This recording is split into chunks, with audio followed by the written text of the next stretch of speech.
Hello, America, and welcome to the Tamera Nealy Show. Today, we are sitting down to interview Governor Stitt of Oklahoma about his executive order ending DEI funding on Oklahoma college campuses. This episode is dedicated to Little Mara. Growing up, Little Mara faced some challenges, just like many do, and she had choices to make. Either she was going to view herself as a victim, or she was going to view herself as a free child with an opportunity. She decided the latter. Little Mara eventually went to university, and she started studying at the University of Oklahoma, her dream school. But honestly, the Lord just continued to press on Little Mara's heart. And eventually, Little Mara decided that she would make a choice to answer the call. Many of you today have a choice to make. Are you going to continue to fit in, or are you going to stand out? Are you going to put the Lord first, or are you going to put yourself first? Are you actually going to serve this country, or are you going to watch it die? The choice is yours, America.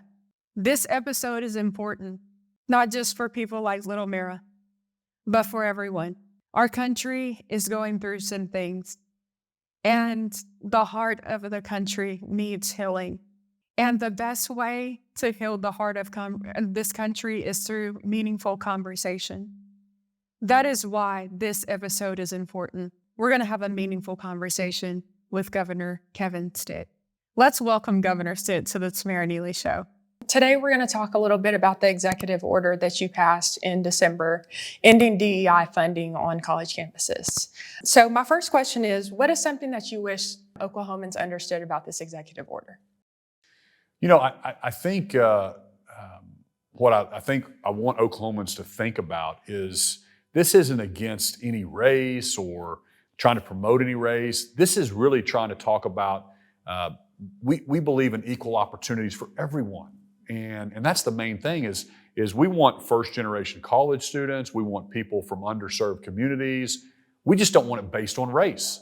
And I think that lines up with the law, that lines up with what Oklahomans believe. The Supreme Court just decided in these, fair students against Harvard that you can't base admissions based on race. And so let's make it based on merit. And I don't want to criticize someone or hold someone back who's working their tail off. We believe in hard work, and we believe in a merit-based economy, and we want the very best and brightest to go to our universities, and we need to celebrate that. We need to celebrate the fact that we want people working hard and achieving, and that's what a free society is all about, and that's what capitalism is all about. And when we see people holding people down based on race or trying to choose admissions based on race, we think that's un-American and it's against the law, and I wanted to make sure it's not happening in the state of Oklahoma. I'm actually taking a course right now, and it's called Discrimination in Economics. Okay. And it is the silliest course known to man, if I'm being honest, just because it's all about race. And I think we can't simplify someone based on their race. I mean, we come from diverse backgrounds. And, as a college student, I don't want to go into the workforce and wonder if people are questioning if I'm qualified for a job or not just because I'm a Black woman. And I think Americans are so ready for people just to talk about common sense. And people look at me and say, oh, that's a privileged white guy. That's what some people might say. But did you know that I'm American Indian? My ancestry is American Indian. So then you get into, well, he doesn't really look Indian. So is it about looks or is it about race? I mean, what are we talking here? This is a rabbit hole that I don't think people want to even go through. We're all mixed. I mean, we're all Americans. We're all Oklahomans. Why do people keep trying to divide us? I want to teach our young people, and I teach my kids, life's not fair. Work harder. Hey, don't wish you were someone else or born into a different family or wish you were taller or skinnier or had blonde hair or black hair. You be the best version of yourself that you can be. And we believe in equal opportunities. There's no such thing as equal outcomes. But we're lying to our young people if we think that somehow you're going to have what this person has or this person has because the government owes it to you. Man, that's that's a socialism philosophy. And guess what? Socialism leads to poverty.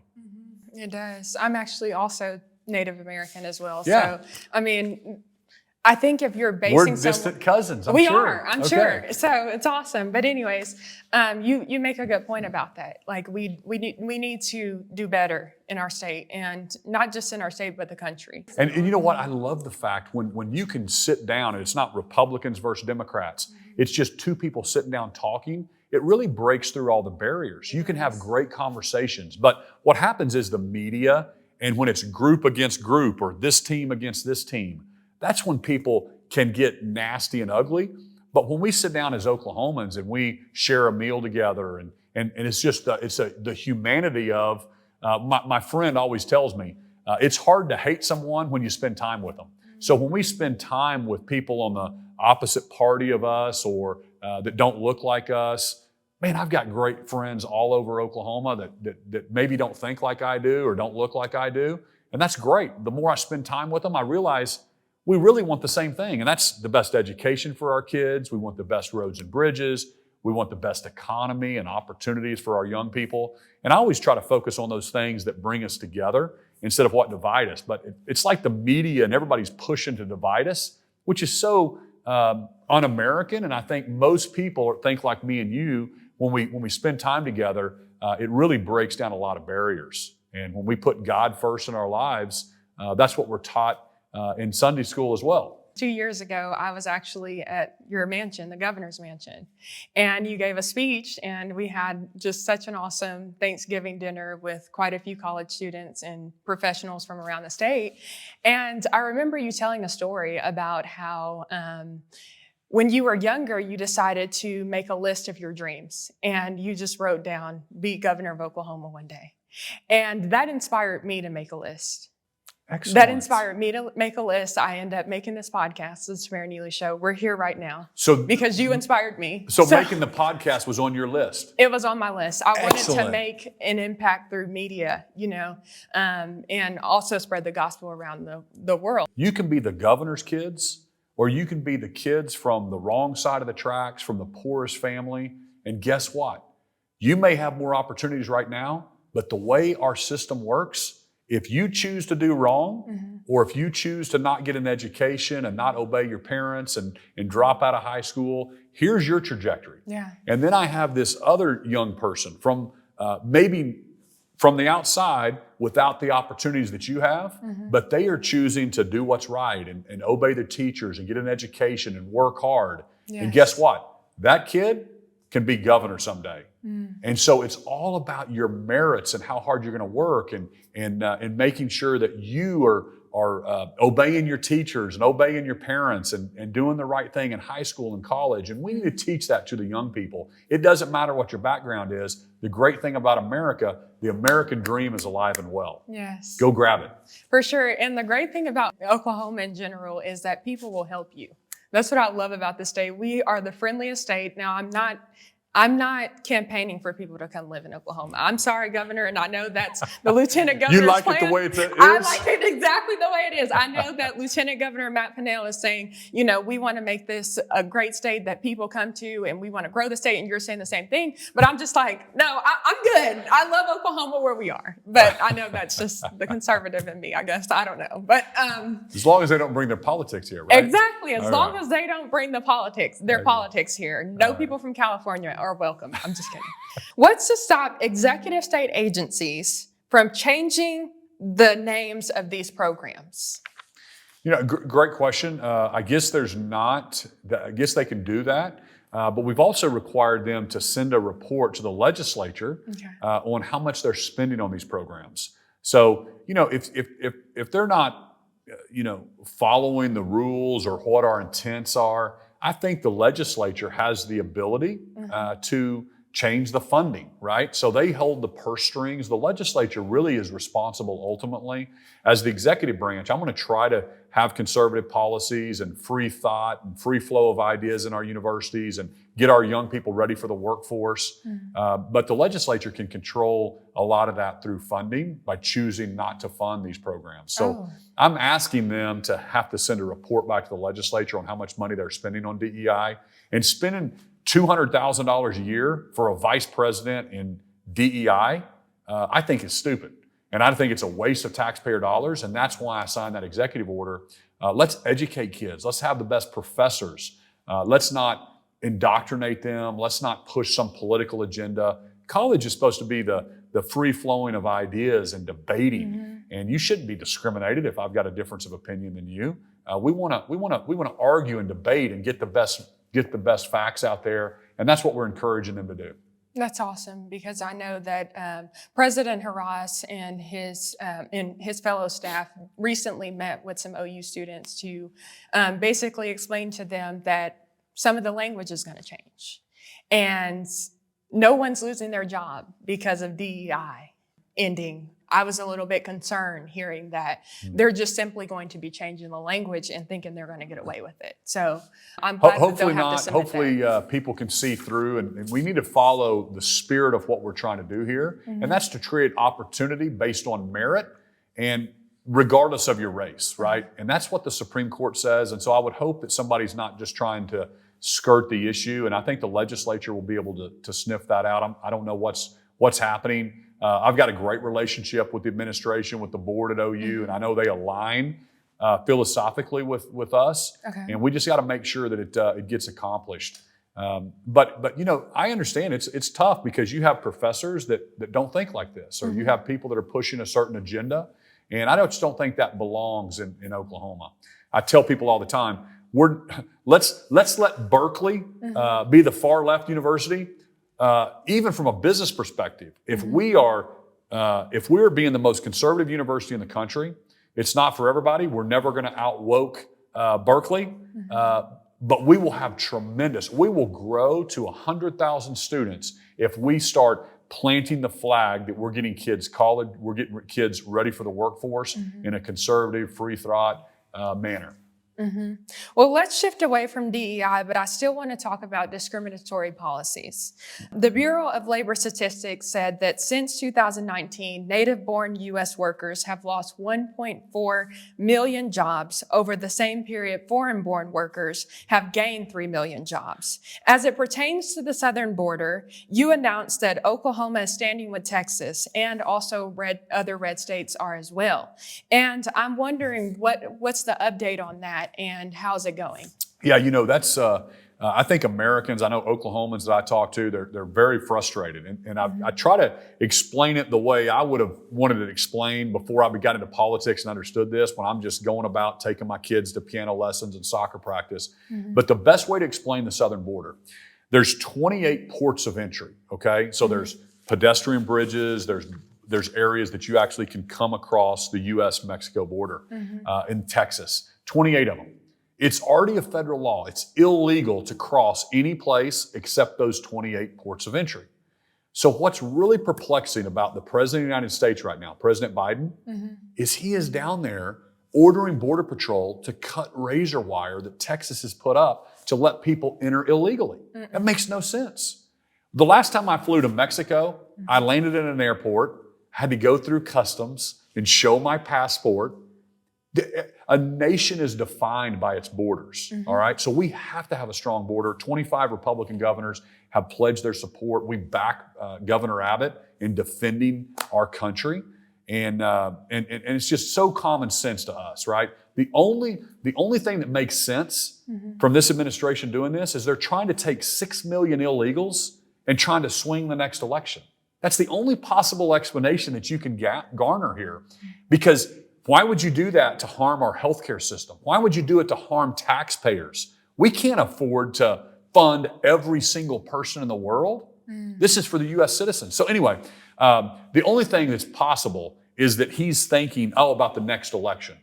And then that's why people hate politicians, because they're focused on the next election instead of doing what's right for America. So that's why we're down there supporting Governor Abbott. But I'll tell you this. I think America is we're like an NFL team with the #1 draft pick in the draft.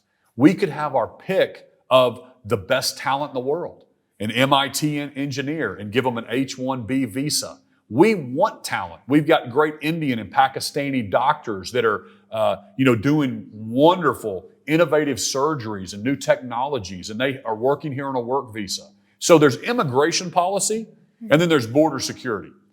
So we love high-performing people that want to work here, and we know who they are. They're paying taxes, they're contributing, and there's a pathway to citizenship. So we're not opposed to a make sense immigration policy, but they're conflating those two. That is over here. We have to know who's coming through our border. Furthermore, California we had Chinese nationals, Middle Eastern young men. We've had people on the terrorist watch list. We've had people sneaking through our southern border that they're not here to work, and we don't know who they are.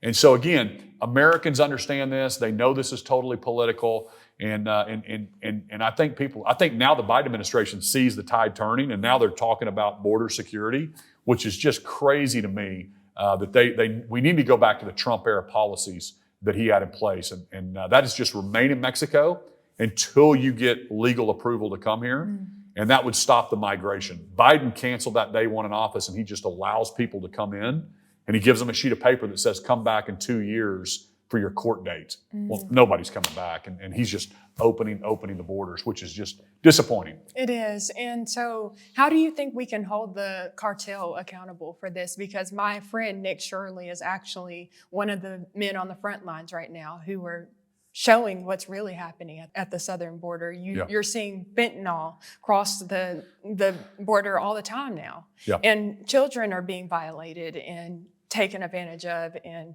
mothers being hung on the fences just because they couldn't pay the cartel to get here. I'm seeing these stories every day, and I'm just wondering, how can we hold these criminals accountable?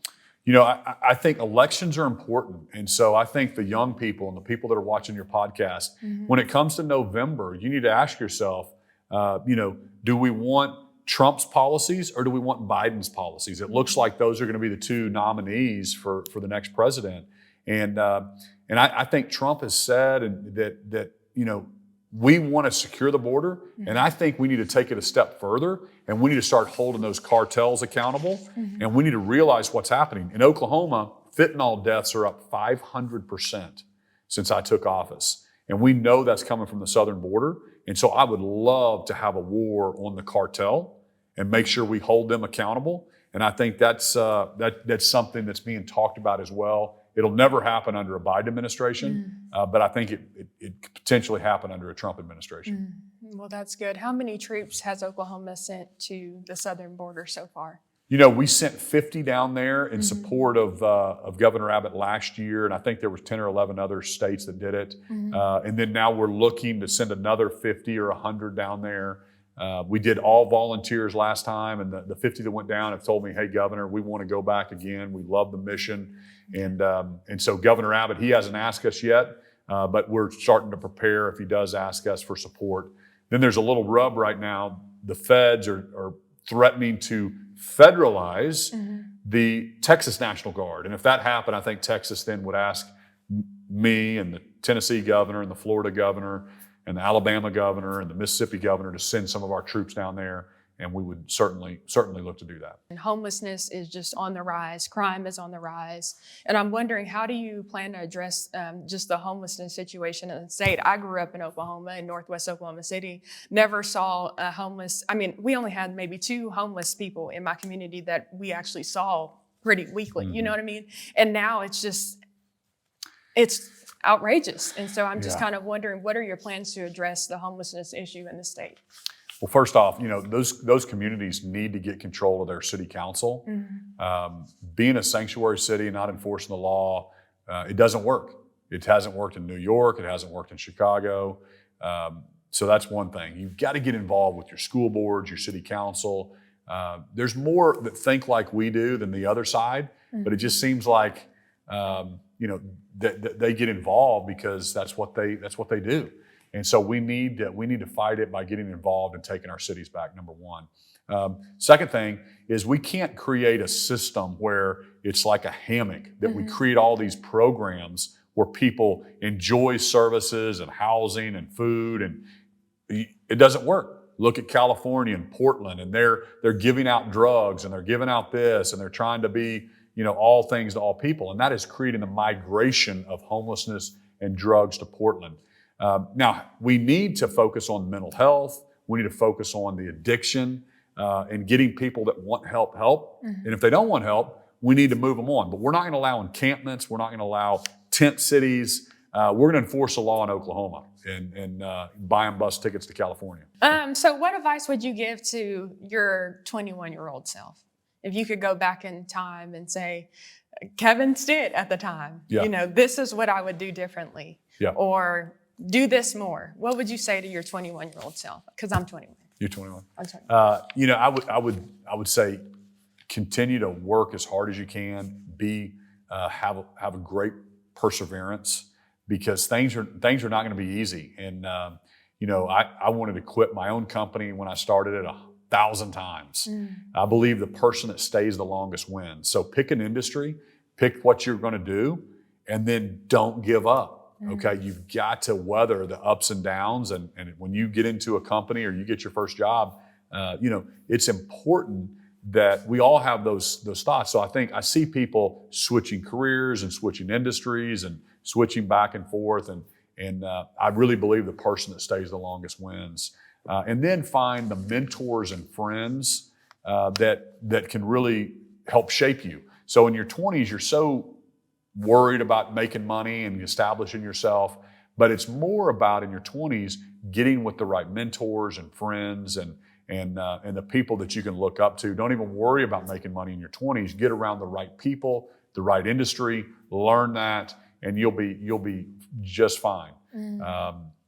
The other thing is, I see sometimes this generation, I think my generation said, yes, sir, no, sir, more. And this generation, what are you giving me? How are you taking care of me? I was taught when my boss said jump, I said how high. And I think that's a great attitude to have. And you want to go the extra mile. And I tell my kids, life is also 90% is just showing up. Show up 10 minutes early. Stay 10 minutes afterwards. And ask your boss or whoever what I can do. Ask your professor what I can do to be a better student, what I can do to be a better help to the company.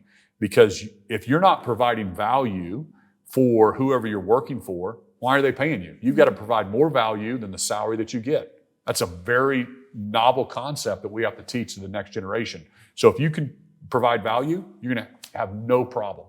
A working person has no problem getting a job.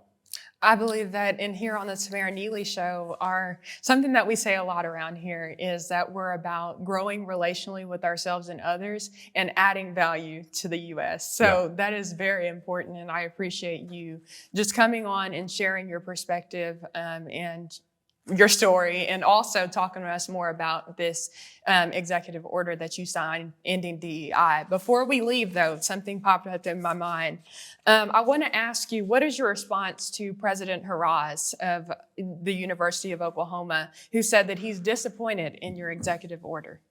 Well, listen, I have a great relationship with President Harraz, and so I don't know if he said that in writing or what he said on that, but I think he's going to comply. I think he's going to do the right thing. I think he's going to lead the university in a conservative manner. He's in a tough spot because he's got constituents. I'm the governor, and I'm given directions to do that, and he's reporting to a board. And I think we'll get there. But I don't have any ill feelings at all towards Harraz. And I think we can get there as a university. University of Oklahoma is a place that I grew up in Norman. Went to all the OU games growing up and loved the university. It's a great ambassador for our state. And so I think we're going to be perfectly fine at the University of Oklahoma. And I think we're going to get the ship righted. We might have taken a little bit of a detour a little bit and kind of got a little bit off course with some of our programming and some of our, DEI stuff, and that's why we need to correct that and get that on the back course. So we'll be watching it closely, and I'm excited to get us back going. I wish the best, nothing but the best for the University of Oklahoma, because I'm a Sooner, you know, and Sooner born, Sooner bred, was literally born at OU Medical Center. So, and now I'm graduating from the university. So Congratulations. You got a great career in front of you. Thank you. So I appreciate you so much, and thank you for coming on the Tamera Nealy Show.